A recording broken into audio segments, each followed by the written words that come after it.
وہ زمانے میں معزز سے مسلمان ہو کر اور تم خوار ہوئے تارک قرآن ہو. خیرکم من تعلم القرآن وعلمہ، تم میں سے بہترین لوگ وہ ہیں جو قرآن سیکھیں اور سکھائیں. بسم اللہ الرحمن الرحیم. اللہم صلی علی محمد وعلی آل محمد وبارک وسلم. السلام علیکم ناظرین، پروگرام قرآن فورم میں ایک بار پھر آپ کی خدمت میں حاضر ہیں. ناظرین، اللہ کے دین کی دعوت اور اس کے دین کے نفاذ کی جد و جہد کرنا ہر صاحب ایمان کے لیے فرض کا درجہ رکھتی ہے، اور اس مقصد کے حصول کے لیے کسی اجتماعیت کو اختیار کرنا بھی ایک لازمی تقاضا ہے، کیونکہ یہ کام اکیلے تنہا رہتے ہوئے نہیں کیا جا سکتا. ناظرین، اسی مناسبت سے ہم نے آج کے پروگرام کے لیے یا ایھا الذین آمنوا کے سلسلے کے 3 مقامات کا انتخاب کیا ہے. ان میں سے پہلا مقام ہے سورہ توبہ کی آیت نمبر 119.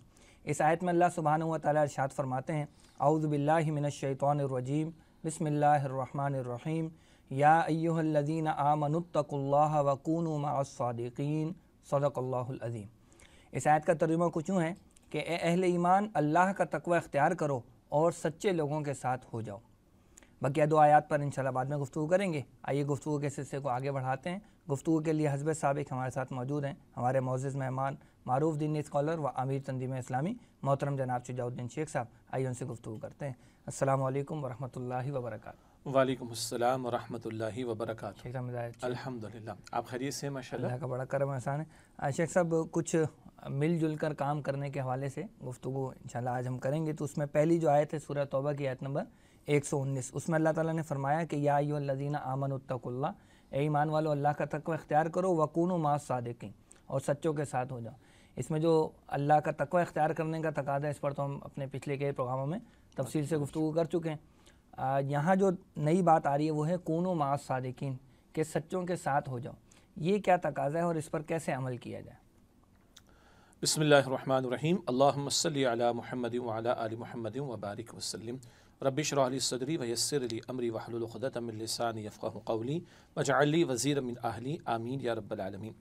نمائندہ صاحب، بہت اہم موضوع کا آج آپ نے انتخاب فرمایا، کیونکہ اس پوری سیریز میں جب یا ایھا الذین آمنوا، یا ایھا الذین آمنوا، یا ایھا الذین آمنوا کی مستقل تکرار آئی ہے، اور تقریباً 89 آیات قرآن پاک کی جن کا مطالعہ کرتے چلے آئے ہیں، تو بہت سارے تقاضے تو سامنے آ گئے، مگر ایک اہم تقاضا یہ ہے کہ اجتماعیت اختیار کی جائے. اب اس کی طرف اس آیت کریمہ میں توجہ دلائی گئی. جیسے کہ آپ نے فرما دیا کہ تقوی پر تو ہم کلام کر چکے ہیں. یہ تقوی پوری زندگی پر محیط ہے، اللہ تعالیٰ کی نافرمانی سے اپنے آپ کو بچانا، دوسرے معنی میں اللہ تعالیٰ کی فرما برداری کی روش پر آ جانا، اور یہ پوری زندگی بھر کا تقاضا ہے.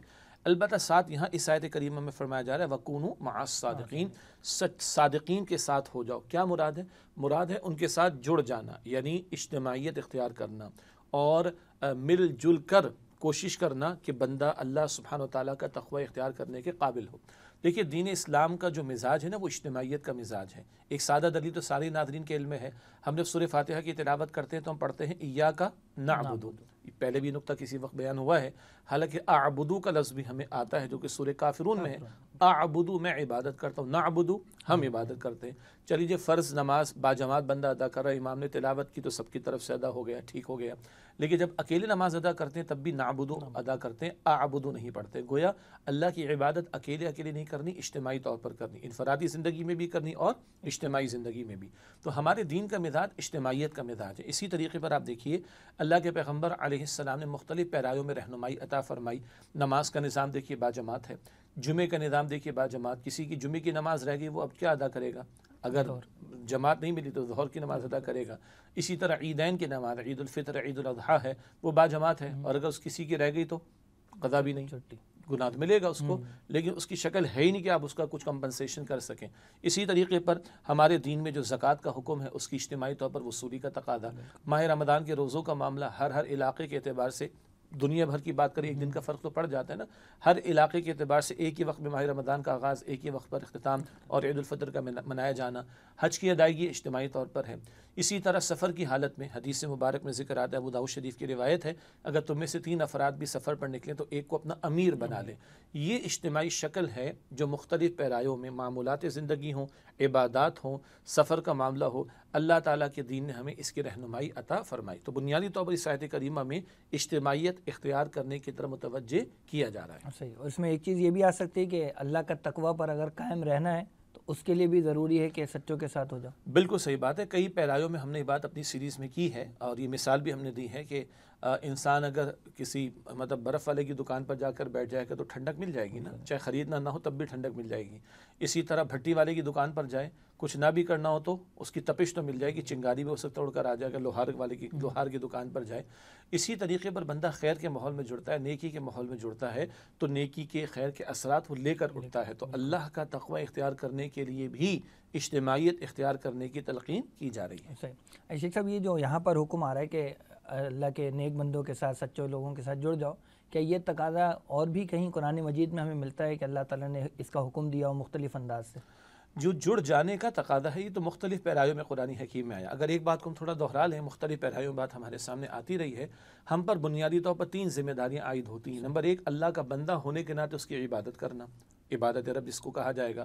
سورہ ذاریات آیت نمبر 56 میں وما خلقت الجن والانس الا لیعبدون, اللہ فرماتا ہے میں نے تمام جنات اور انسانوں کو صرف اپنی عبادت کے لیے پیدا کیا. مگر ہم جہاں اللہ تعالیٰ کے بندے ہیں وہاں خاتم الانبیاء محمد مصطفیٰ صلی اللہ علیہ وسلم کے امتی ہیں.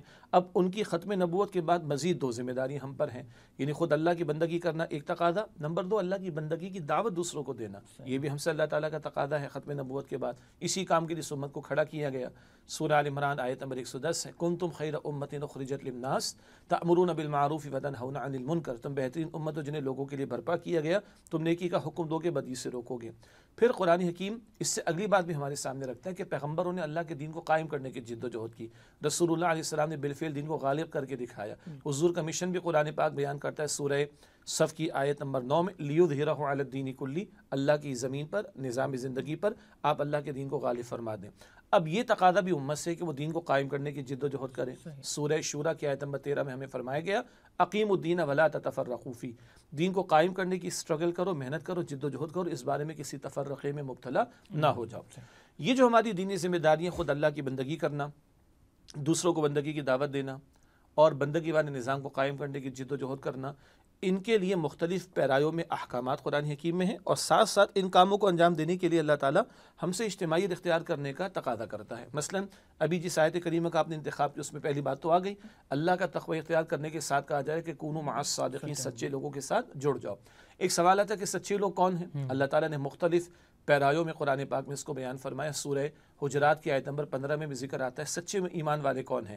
انما المؤمنون الذین آمنوا باللہ ورسولہ ثم لم یرتابوا وجاہدوا باموالہم وانفسہم فی سبیل اللہ اولئک ھم الصادقون.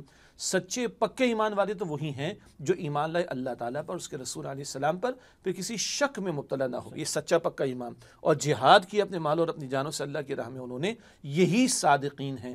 تو صادقین سے جڑنے کا حکم ہمیں دیا گیا. پھر قرآن حکیم دعوت کے کام کے لیے, نیکی کا حکم دینے کے لیے جہاں مطالبہ کرتا ہے وہیں اجتماعی طور پر کرنے کی ترغیب دلاتا ہے. سورہ آل عمران کی آیت نمبر 104 ہے وَلْتَكُمْ مِنْكُمْ أُمَّةٌ يَدْعُونَ إِلَى الْخَيْرِ وَيَأْمُرُونَ بِالْمَعْرُوفِ وَيَنْهَوْنَ عَنِ الْمُنْكَرِ, چاہیے تم میں سے ایک جماعت ہو جو لوگوں کو خیر کی طرف بلائے, بھلائی کی طرف بلائے. ایک مراد قرآن پاک بھی لیا گیا, اور نیکی کا حکم دے, بدی سے روکے.